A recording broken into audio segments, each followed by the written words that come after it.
Okay, picture this. You've literally reached the absolute peak of human craftsmanship. But it doesn't even matter because the world is literally ending around you. Welcome back to today's Explainer, where we're diving into a seriously breathtaking story of second chances, ridiculously overpowered skills, and a genius blacksmith who sets out to correct his past mistakes with some brutal efficiency.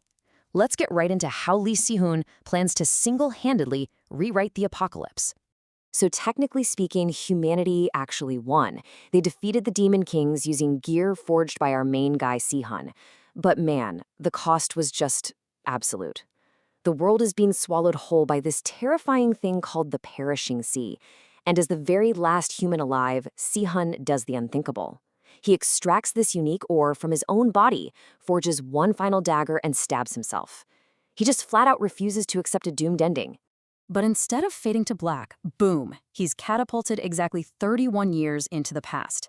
He wakes up hearing someone call him Candidate Lee and realizes he's landed smack in the middle of his entrance exams for the super prestigious Babel Academy. The apocalypse is now decades away, giving this absolute genius the ultimate resource: time. Now, you might be wondering, how did he do that? It wasn't just some random fluke of magic.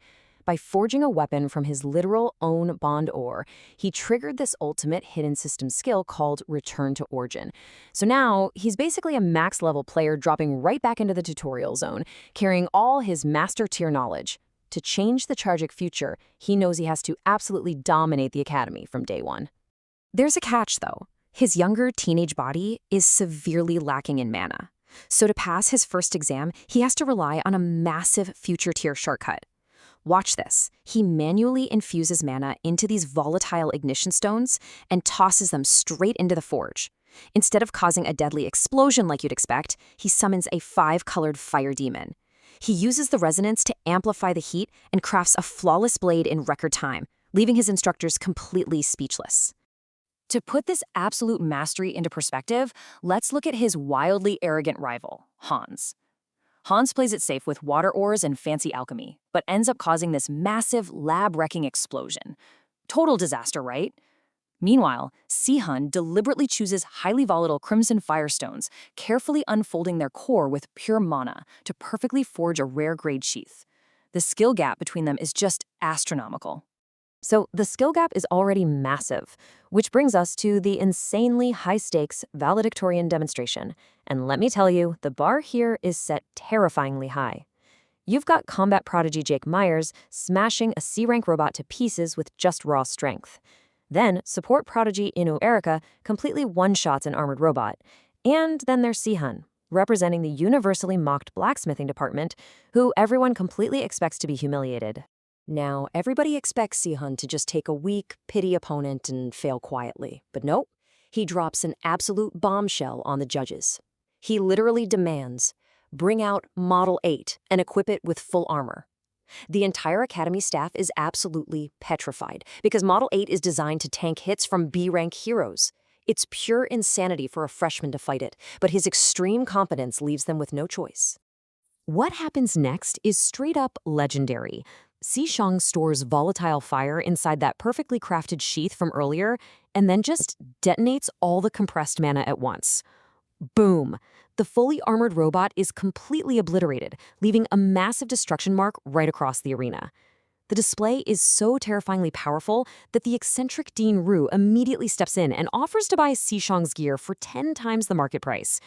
Okay, so how is he scaling his power this fast without any money or backing? We have to talk about a crazy system mechanic called bond extraction. Because he lacks resources, his system actually lets him pull ultra-rare magical ores literally out of thin air.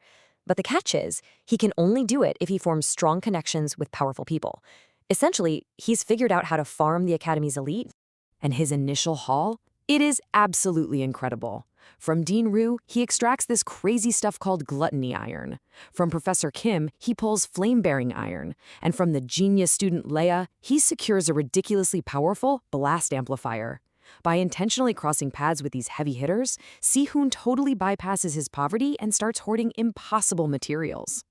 But listen, even our overpowered blacksmith has one really glaring weakness. His forging knowledge might be completely maxed out, but his physical teenage stamina is sitting at critically low levels. pushing himself too hard will literally fry his mana circuits. He realizes pretty quickly that brute force just isn't going to cut it. He needs heavy mana-storing gear simply to survive the recoil of his own power. So what's a master blacksmith to do? He forges his way out of it, of course. His solution is crafting the heavy ink rock using the Emperor's Reward. This is a grueling 4-hour marathon session of filtering wildfire and meticulously deleting impurities. He brilliantly synchronizes the metal with a sorcery barrier formula, creating the Ink Spider Bracelet, an amazing item that finally stabilizes his physical and magical limits. Now that his physical limits are finally stabilized, Si-hun can really start flexing that unmatched future combat experience. Like, he effortlessly disarms a top-tier professor using this flawless first-sight kill technique. And later, he actually outmaneuvers the combat valedictorian Jake during sparring. The whole academy suddenly wakes up to the fact that he's not just some blacksmith, he's a total tactical monster. But here's the thing. Si-hun knows he cannot stop an entire apocalypse all by himself. His master plan totally shifts gears from just surviving to actively recruiting his future army. He affectionately calls them the Dogs. See, in his past life, these individuals became totally deranged powerhouses. By getting to the Mad Dog and the Explosive Dog early, he plans to gain some devastatingly loyal weapons. His very first target is the Mad Dog, Yam Shang-ha. Now, right now, Shang-ha is just a struggling, frustrated student. The core issue? His mana is completely conflicting. He's trying his hardest to master fire magic, which is his proud family style, but he naturally possesses this forbidden, dark mana attribute. This internal clash is literally bleeding his energy and completely stunting his growth. So, Si-hun does what he does best. He intentionally picks a fight, totally dismantles the guy's pride, and in doing so manages to extract this insanely rare, red resonant black stone. This stone is basically the missing puzzle piece. It forces those clashing magical wavelengths to resonate instead of fighting each other. He uses it to forge twin training spears perfectly calibrated to fix Zhengha's unique flaw. And guys, the payoff here is just so incredibly satisfying. When Shangha's corrupt instructor tries to basically rob him of his promotion, Shangha unleashes this newly balanced power. He summons this massive, terrifying, dark flame dragon that completely shreds his instructor's attacks into nothing. Overwhelmed with gratitude, Shangha pledges his absolute loyalty to Si-hun. Dog number 1, secured. Dog number 1 is secured. But to reach his next recruit, the Explosive Dog, Si-hun needs to get inside a highly restricted hospital ward. And his solution? It is pure, calculated ruthlessness. He literally manipulates Jake, the combat prodigy, into breaking his arm clean in half. It's crazy, but to Si-hun, it's just a small price to pay to bypass security and secure his next weapon. Once he's finally inside, he finds her, Louis Valen. And her backstory is just a complete tragedy. It was totally orchestrated by these corrupt academy elites who actually rigged her wand to explode during a selection match. The accident caused permanent, incurable mana burns all over her neck, and she was told she would never, ever be able to cast magic again. But as Si-hun investigates, he uncovers something way more sinister. That feeling inhaler given to her by her so-called trusted professor? It's not medicine at all. It's actually a mana eroder. It's actively overloading her damaged circuits on purpose so she can never heal. When Louis realizes her own mentor has been sabotaging her this whole time, her despair just instantly ignites into absolute searing rage. So Si-hun steps in and basically offers her a path to pure revenge, but through a super bizarre training method. Since her neck circuits are completely fried, he actually forces her to abandon them entirely. He has her refining mana using only her tongue.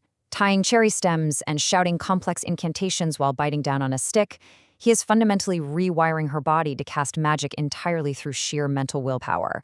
And the crazy part? It actually works. After a week of just agonizing, relentless effort, she forms a literal sphere of pure mana and completely shatters her hospital window. That realization that she hasn't been permanently broken by these abusers is such a massive emotional peak. Coldly saving her tears, she vows to completely destroy the people who did this to her. The Explosive Dog is officially awakened. Then, for his final bit of shock therapy, Se-hun has Louis take things public. She jumps onto the Academy's massive open message boards and posts a highly public duel challenge directly to the corrupt noble who orchestrated her accident in the first place. This bold move instantly throws all the elite Academy factions into utter chaos. And honestly, that is exactly where we have to pause this explainer, right on the absolute edge of this epic confrontation. I mean, Sihun has completely dominated the exams, he's actively building this army of devastating future heroes, but as Louis steps out into the public arena, you have to wonder, can her unorthodox magic actually defeat a fully backed noble? Or is the Ivory Tower just going to crush her all over again? You'll have to find out next time. Thanks so much for joining me, and stay curious.